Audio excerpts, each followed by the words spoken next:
দৈনন্দিন জীবনে অনেক কিছু জিনিস ফেলে দিই, ব্যবহার করি না, তাই তো?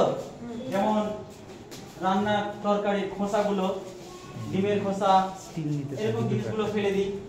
ভাঙা পাত্র, ইট, কাঠ, বোতল, প্লাস্টিকের এগুলো ফেলে দিই, তাই তো? এগুলোকে কি বলে? এগুলোকে বাংলায় ভাষায় বলে বর্জ্য পদার্থ, নাকি? কি বলে? বর্জ্য পদার্থ বলে। ইংরেজি থেকে বলে ওয়েস্ট, ওয়েস্ট বলে, তাই তো?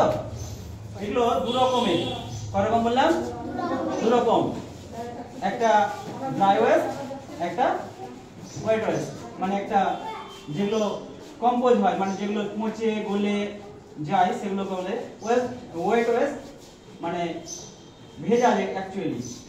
আর যেটা ড্রাই, ড্রাই মানে শুষ্ক, মানে শুকনো, যেগুলো কোনদিন গলে না, পচে না, যেমন ইট, বোতল, তারপর ভাঙা কাঠ, এগুলো ফেলে রাখলে সহজে গলবে না। গলবে কি?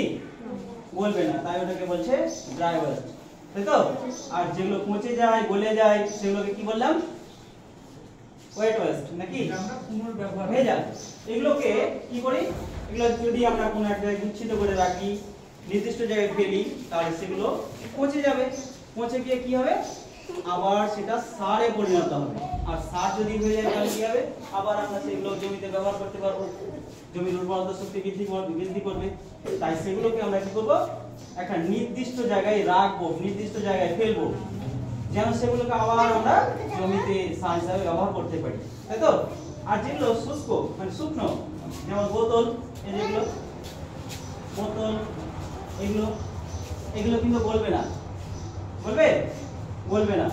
এগুলো ছড়িয়ে ছিটিয়ে থাকলে পরিবেশ দূষণ হবে, নাকি? তো তাই এগুলোকে আমাদের একটা নির্দিষ্ট জায়গায় ফেলতে হবে। যেহেতু এগুলো গলে না, পচে না, কিছু হয় না, সেহেতু এগুলোর ব্যবহার আমাদের কম করতে হবে, যত সম্ভব কম এগুলোর ব্যবহার করতে হবে। তাই এই যে শুকনো যেগুলো, এগুলোকে আমরা ওই ড্রাই ওয়েস্টে ফেলবো, ড্রাই ওয়েস্টে এরকম জায়গাতে ফেলে দেবো,